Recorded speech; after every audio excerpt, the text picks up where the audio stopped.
And hello, everyone. Welcome back to class. This is week number 8. And for this week, there is a very short homework assignment, 5 multiple choice questions. I would recommend pulling it up now and just kind of following along and highlighting the correct answers as you go through this.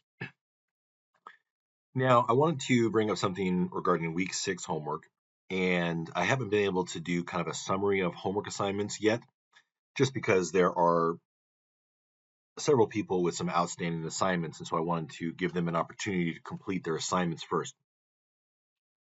If you have any questions about any of your homework assignments, the correct answers, how an answer is obtained, things like that, please reach out to me via email. I'm here for you to address that. I think most of the time everybody is nailing the concepts and the calculations correct. So hopefully you're feeling good about where you're at with things and having an understanding about what's a prospective cohort study, what's a retrospective cohort study, and what is a case control study, and the general statistics that are used. Now, obviously, if you were to go into the field of epidemiology, things get a lot more intense. We're learning epidemiologic methods, things that we can apply within our traditional kind of allied health world. But this paper was kind of an interesting one, and it was part of the week 6 homework from Boland et al. And with this one, the question was, what type of study design was it? And I bring this up for a particular reason. And some people got it right, some people didn't get it right, but I gave everybody full credit. And so I didn't tell you if you got it right or got it wrong, but I will now. This is supposed to be like a retrospective cohort study. So if we take a look at things, in the beginning here, they talk about this retrospective population study. But later on in the methods, they use the terms case and control populations. And that's kind of strange because the way I interpret this study is that they got all the data from a population registry, and then they looked to see if there were particular months where people were at greater risk of developing certain diseases. Now, on the face, that might sound kind of crazy, but at least in the introduction section, they describe the rationale that there have been kind of some plausibility, like allergies. Okay, maybe an argument can be made that a particular period, a particular month that somebody is born, maybe there are different allergens in the environment, and maybe the body's immune system isn't ready to handle that. I'm not an allergist, I don't know this stuff, but it makes sense kind of from a plausibility perspective. And so they did this large retrospective cohort. The data was collected in the past. You've got a cohort, and then you follow them forward into the future to see if there were different months which put people at greater risk. Well, this study also used some kind of intricate statistical gymnastics, and it's not something that we would probably be doing unless you went into doing epidemiology work with very large data sets. But I also want to highlight, well, the reason I bring that up is because you're going to be doing a review assignment soon. And as you are in your respective fields, it's very common that you get asked to do reviews of journal articles. And it's a great way to do professional service. It's a thing you can put on your CV for your yearly review or 3-year review or 6-year review at whatever academic institution you work at in the future. Well, as you do your reviews, I think this is an important thing because obviously, as the class read through this, there was some confusion.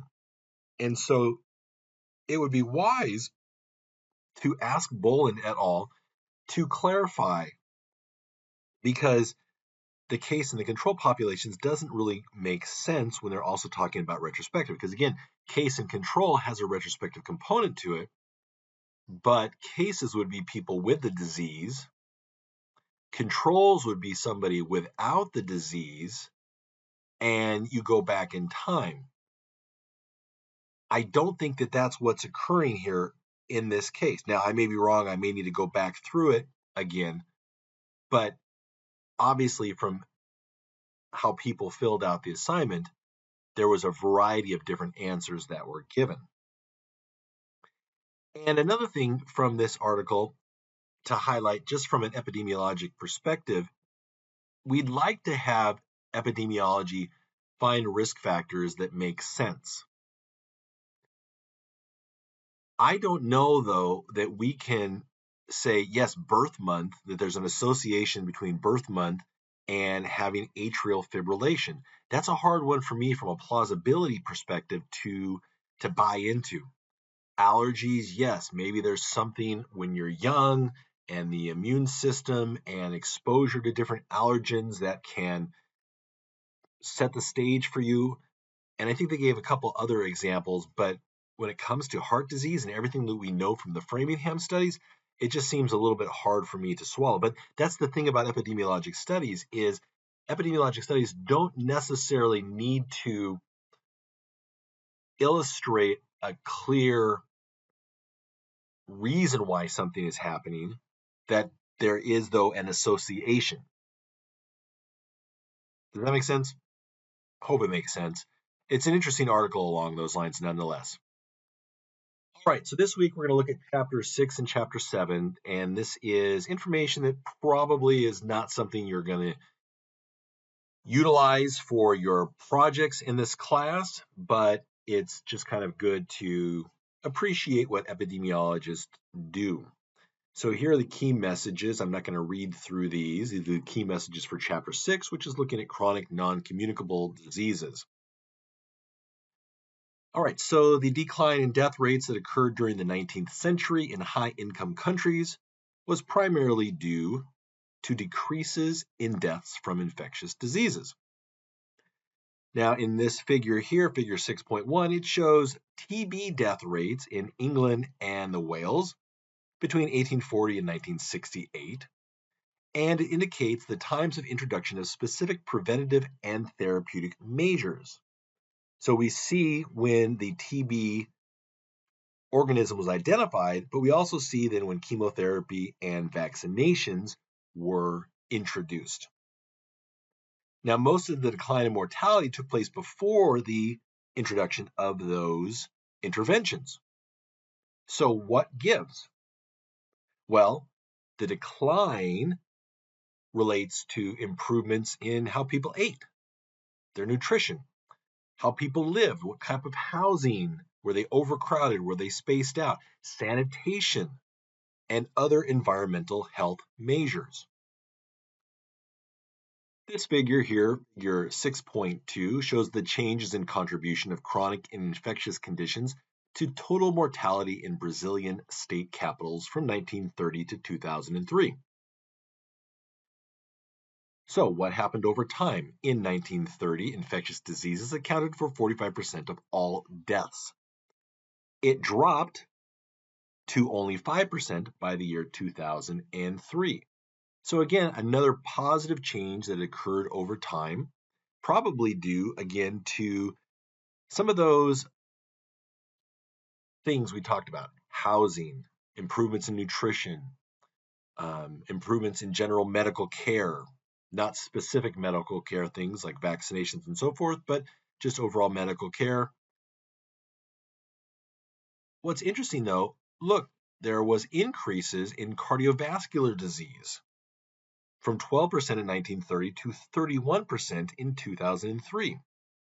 Why might that be? Well, possibly that people were living longer to the point where cardiovascular disease could actually become a disease that they'd experience and that could lead to mortality. And on top of that, as societal incomes had improved, maybe people could spend more money on foods that contributed to cardiac disease.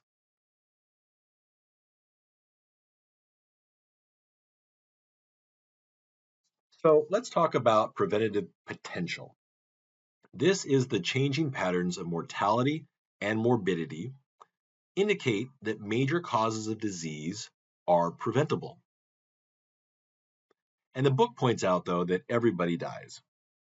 The lifetime mortality risk for any population is 100%, no duh. But we want to be able to improve the quality of life and improve longevity and reduce suffering. So what's interesting is Studies will show that many types of specific diseases can be prevented.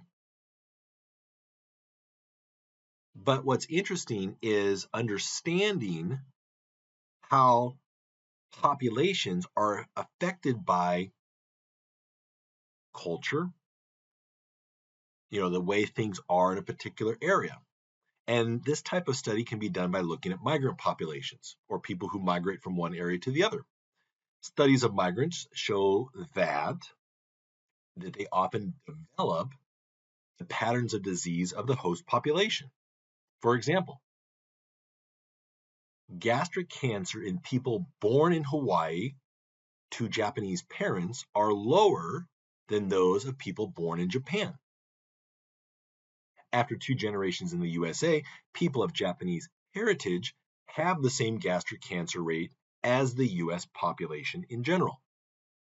The fact that it takes a generation or more for the rates to fall suggests the importance of an exposure, such as diet, in early life.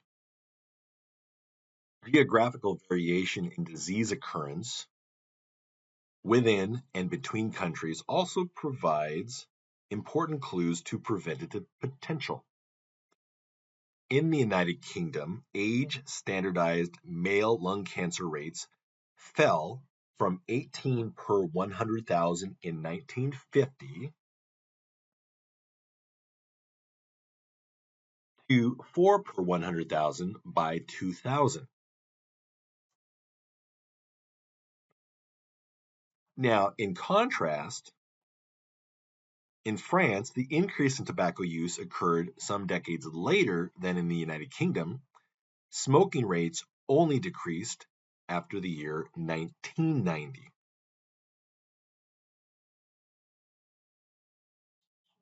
Epidemiology helps to identify modifiable causes of disease. So let's look at this causation framework. And let's look at the example of coronary heart disease and risk factors. 50 years of epidemiologic studies of coronary heart disease have identified much of the causes, from individual risk factors to cellular mechanisms in the arterial wall. However, large differences between populations in risk factors are still not understood. Causal inference needs to account both for the disease causation in the individual and for the social, economic, environment, and political contributions. These are the so-called upstream determinants. These are beyond the control of the individual. Figure 6.4 illustrates these upstream determinants.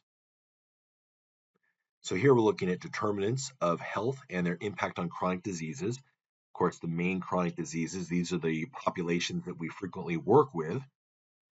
And these are the immediate risk factors. These are the things that maybe we do in our clinical practice, or maybe that we're aware of that a patient is getting evaluated for when they see their primary care provider. What causes or changes these risk factors are the common modifiable risk factors, things like tobacco use, alcohol abuse, an unhealthy diet, and physical inactivity. And the non-modifiable risk factors, the things that you can't change. But upstream from that, these are the socioeconomic, cultural, political, and environmental factors. The social determinants of health are the conditions in which people live and work. Addressing these social determinants of health is considered the fairest way to improve health for all people. Good medical care, good health care is always important, but the factors that can undermine people's health, such as social positioning, housing conditions, and occupational risks, need to be addressed.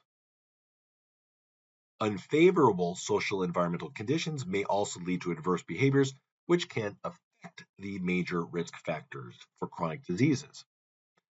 So, what are the concerns here listed from the textbook? Globalization, urbanization, population aging. These are some of those socioeconomic, cultural, political, and environmental factors, these upstream determinants, which can contribute to things running up into the main chronic diseases. So prevention is a big thing. And as you've worked on some of your research topic ideas, again, kind of going back to some of the things that I did in the past, I liked to see if there were ways that we could identify athletes at risk for injury. If I could find a consistent pattern, whether that be proxy measures for strength, these preseason performance tests, then if that was consistently found, could we come up with prevention techniques, injury prevention programs in order to improve somebody's performance profile and hopefully reduce their risk of injury? Well, that's what we're talking about now, the levels of prevention.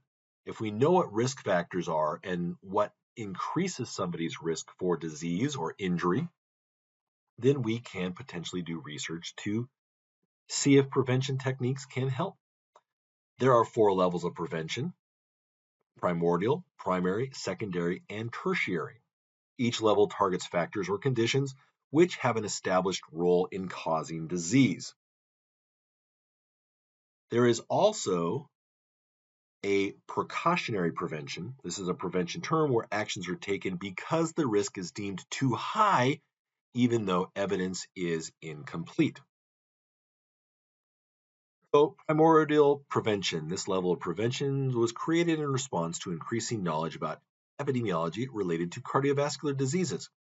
It is known that coronary heart disease occurs on a large scale only if the basic underlying cause is present, a diet high in saturated fat.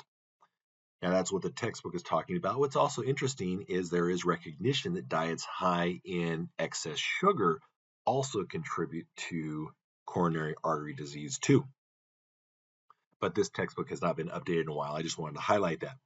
As socioeconomic development occurs, risk factors that were not present, for example, in China and in Japan, there was a time where there were lower rates of coronary heart disease. These diseases can become present when incomes rise. Coronary heart disease, again, was rare in China and Japan, even though there was cigarette smoking and hypertension.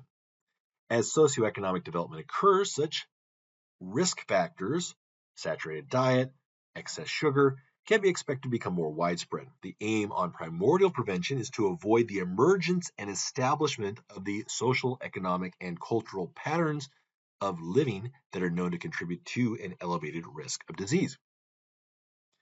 So here is a primordial example. And in this example here, taking a look at taxation and cigarette consumption. It is appreciated, it is well known that cigarette smoking is a primary cause of lung cancer and also a contributor to many other diseases, many other cancers, and heart disease. So what do we've got going on here? Well, we can see the retail price of cigarettes and the consumption of cigarettes. And as the price decreased in the late 70s and early 80s, we saw an increase then in the smoking in that population. And then what happened when cigarette prices went back up? We started to see a decrease. So these are an example, or this is an example how political measures, in this case taxation, can directly have an impact upon consumption of something that can affect public health. Primary prevention, the purpose of it is to limit the incidence of disease by controlling specific causes and risk factors. 2 approaches: the primary prevention directed at the whole population. This is the mass strategy. The goal is the aim to reduce the average risk, and then looking at people at high risk, people that have particular exposures. This is the high risk individual strategy. So the population strategy advantage, it does not have to identify the high risk group, but simply to aim to reduce by a small amount the level of a given risk factor in the entire population. Its disadvantage is that it offers little benefit to many individuals because their absolute risks of disease are quite low. So this is like a seatbelt requirement. Now, it reduces it by being in a seatbelt, you're reducing your risk of having a major injury and even death.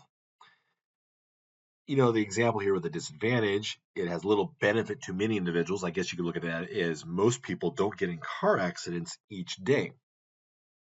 And so that seatbelt doesn't really have you know, it can be argued that, well, maybe you should always have the seatbelt on, but you can see what they're trying to say here. The next one is one where you go for a high risk individual strategy and you're looking for people with scores, measures above arbitrary cutoff points, and you're looking to try to attempt to reduce diseases in those individuals. Disadvantage, it requires a screening program to identify the high risk group. This can be difficult and costly. So an example of this high risk strategy is the smoking cessation strategy. I'm not going to read through this here, but what I'll do is have you pause the recording. And then I'm going to give 5 seconds of dead air. That's your chance to pause the recording, and then I'll pick back up in 5. Go.